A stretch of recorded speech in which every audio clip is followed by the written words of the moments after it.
fresh adventure today. We're going to pick up a car. Hi. Anna's car. We're going to pick up Anna's car. Yeah. So first stop we got today, we're going to borrow a car trailer from a friend. But we're going to fetch this wonderful lemon of a car that Anna was unfortunate enough to have financed. It's been great. Really good return on investment with this car. Got about a year and a half of use out of it, during which I paid probably $700 worth of, service, and tried to get a weird thing diagnosed, and they were like, oh, well, there's nothing wrong with it, and I was like, well, there definitely is. Yeah, then after a year and a half of having this car, it wasn't a brand new car when I bought it. It had fairly high mileage, but not high enough to justify it being a total loss, because, cars should have a reasonably long, useful life, and this one did not. But yeah, then, even though I had taken it to 2 separate mechanics over the course of 3 times, trying to diagnose this weird behavior, and they said, all of them said it was fine, then my transmission died. Then, because it was less than 10 years old, you can't get an aftermarket transmission because big car companies don't release the plans for parts, big parts like transmissions, until... What kind of car is it? It's a Kia Niro. It's a hybrid. A hybrid Kia Niro. What year is it? 2017. So yeah. How many miles were on the car when the transmission decided to die? Under 170. Yeah. And people will be like, well, it's such a high mileage car. Well, I feel like cars should last at least 200,000. Like, that's not an unreasonable amount of time before you And that's do a old massive... cars. Like, yeah, you expect cars from the 90s and early 2000s to last that long. Yeah. But something now that's there's... less than 10 years old. Yeah. So it's like you can't get a car to last more than 10 years, but you can't get aftermarket parts or get, like regular mechanics that aren't the dealerships can't get, manuals and things so that they know how to work on them until the car is more than 10 years old. But the cars won't last 10 years if you're driving them in like on a regular basis. Basically, it's just a giant way for the car companies to feed themselves, because they're the only ones that Have the ability the parts, to work on them. and the dealerships to feed themselves because they're the only ones that have the information they need to work on it. And from research done from our mechanic friend, who, funny enough, we're borrowing the trailer from today, he was going to do the transmission replacement, but through his research, he found out apparently you can cause them to explode if you don't know how to do it absolutely perfect without a static-free environment. And I don't know if that's... Some of the sort. Yeah, we didn't ever see whatever he found, whatever research he found on them. So I'm wondering, because I don't know what could possibly be explosive about the computer in there. I'm wondering if it meant that if you're not in a static-free environment, you can blow up the computer, which you then would have to replace, because that happens. You can do that with computers. Short it out or something. So I don't know. But yeah, the point is, nobody wants to work on a hybrid except for dealerships. The dealership wanted me to pay $6,000 for a new transmission. Just the transmission? Yeah, that was just the new transmission and install it. And then I decided that's ridiculous, because the car is probably not even worth much more than that, and I still owed $5,500 on it or something.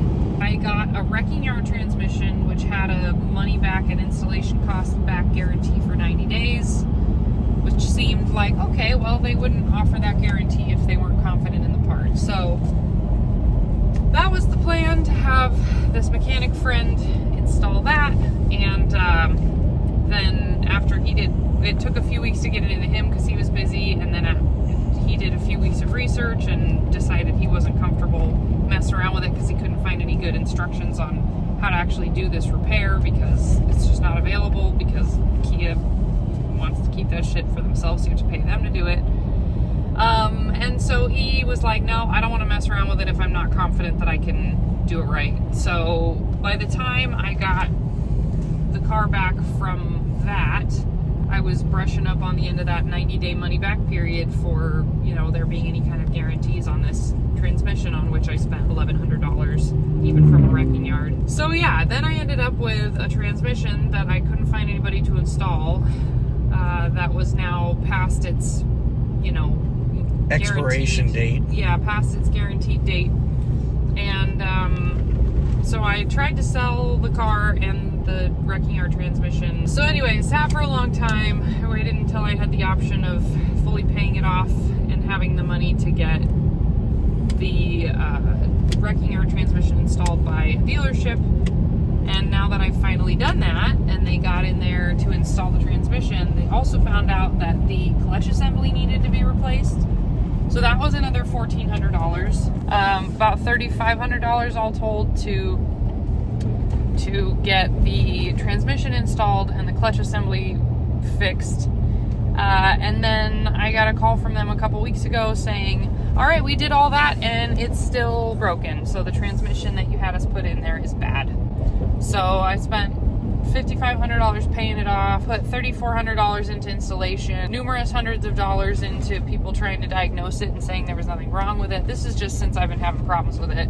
Spent about $1,400 on full coverage insurance for the year that it sat, because that was in the contract for my auto loan. $1,100 for the transmission that was that was actually just a piece of shit. So yeah, I'm in it about 12 grand now. And we've borrowed this car trailer, 5 times? Move it to various dealerships and mechanics. To one dealership when it first started having problems, back home from the dealership. Yeah. To another dealership. And this is like, oh, luckily Cass can, you know, tow a trailer, and we know somebody who's got a car trailer, because otherwise this would be hundreds of dollars every time getting it towed if I weren't lucky enough to just know people. But it's still just a huge investment in time just to get it places to try to get it fixed. And gas, too. The gas, the time. Yeah. The inconvenience. And of course, the best place we could find that would actually work on the car is an hour and 20 minutes away, hour and 10 minutes away. How far is Tacoma from us? Yeah, hour and 15 or something. And we're going to Tacoma because Olympia Kia, we're in Washington. Olympia Kia is a fucking nightmare. I cannot recommend highly enough that you never give them your business. Or just buy a Kia. Don't buy a Kia. Yeah, don't buy a Kia. Don't buy a hybrid. Don't buy a hybrid. Suck. I did it for the gas mileage because I was driving a whole lot every day and every week at the time that I bought it. And I was like, you know, gas is like $5 a gallon in Washington. So I was thinking, oh, I'd save myself some money, but that didn't end up being the case, because now I've got basically a $12,000 paperweight, and that doesn't count the money that I put in for a down payment or the payments that I made up to the point that it was broken. That's just what it's cost since it stopped being usable. So yeah, that's what we're doing today. All right, we're here at the old Chevron station. Got the car trailer. Luckily our tire's not going to go in that hole. Looks like he's replaced half the deck and left the center because he just doesn't care. But it's very nice of our friend to let us use this car trailer a cajillion times for a cajillion things. It's good stuff. It's a good trailer. It has a built-on winch. We got to get a good look at this sweet tractor with a backhoe attachment. Look at that machine. Is that a Kubota? It's a Kubota. It's an older Kubota. L35. A little John Deere Gator to boot. Gator. Sweet. Ram's already getting mud on it. But we made it to Kia of Tacoma to pick up our paperweight. And Anna is thrilled. They literally called yesterday to check in, and we told them we're picking up a trailer and we'll be there right about noon to pay for the car, or the maintenance on the car, and haul it away, get it out of their way. They called before noon demanding that we pay them over the phone. Well, to be fair, the guy on the phone was nice, but he's like, I'm getting pressure from upper management. And it was like, I told you I'll be there about noon to pay for the car and get it. I'm not going to pay for it now. You can tell upper management to shove it. So that's how that went. Looks pretty well lined up. Take it slow.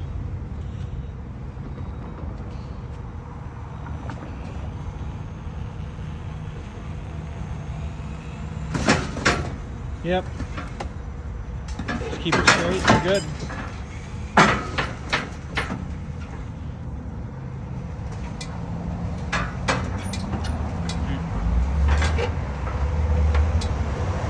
Alright. Stop.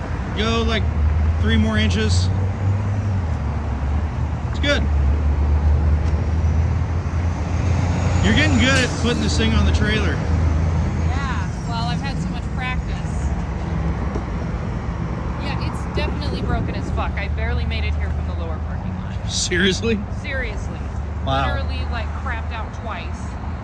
And I was going 5 miles an hour. Just loses all of its power. Well, with all that fun, let's get her strapped down. Look at that. That's what I paid for the honor of driving this broken piece of shit on. But it's all right because we got 2 free car wash coupons. Customer service. Here's your broken trash. Get it cleaned on the way out.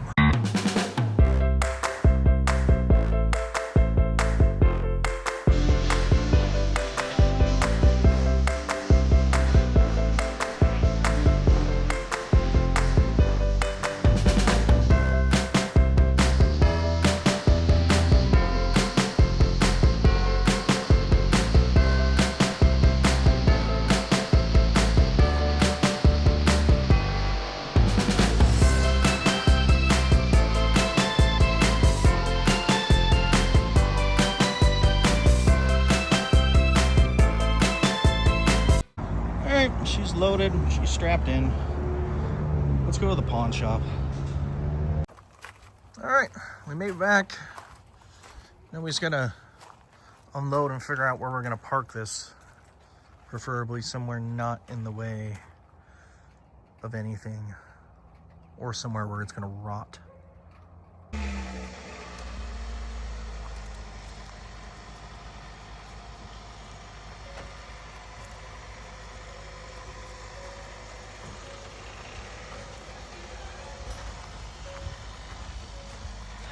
Yeah, it looks good. Just keep it straight. Nice bumpy ramps. Crank it to your left.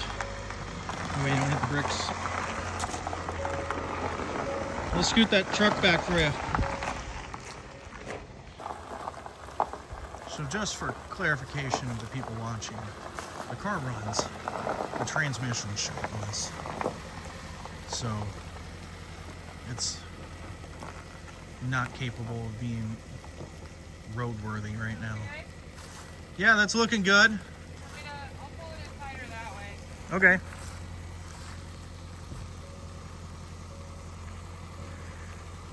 So for right now, we're just parking it behind the old Chevys here. It's somewhere where we don't operate regularly, so just gonna be backing out of the way and it won't interrupt the flow of our circular driveway.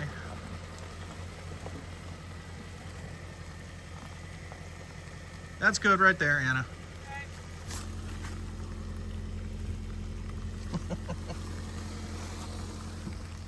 Well, we made it. Now we just got to return the trailer. Hello there, Kessler from the future of like 6 days after all the car stuff. I'm actually in the middle of video editing right now, but I figured I'd just throw in this little outro. Say thanks for watching, of course. And the car's safely parked in our driveway, taking up valuable real estate, so that's pretty cool. I didn't record dropping the trailer back off, mostly just because I had other things to do. But right now I'm working on a lot of other content, trying to just get anything out there on the U of Tube. So I hope you're enjoying that if you're watching. You can check out my other YouTube channel, which is all music related stuff. I'm a musician. You can probably kind of tell by the sound stuff behind me. The other YouTube channel is my name. It's just Kessler Blair. I guess I can leave the link in the description, or you can just look me up. KESLER BLAIR. For anybody out there watching this for like the machinery content, I do have a lot of music content too. I am a working musician in a sense. I play for a group out of Olympia called the Olsen Bros Band, and I also have an Alanis Morissette tribute called Head Over Feet. Check those guys out. I know there's mini excavator content coming soon, and I got a couple jobs right around the corner that I'm going to be recording this week, and hopefully getting content to you guys. Anyways, thanks for hanging out. I hope you keep watching. Work hard or go home.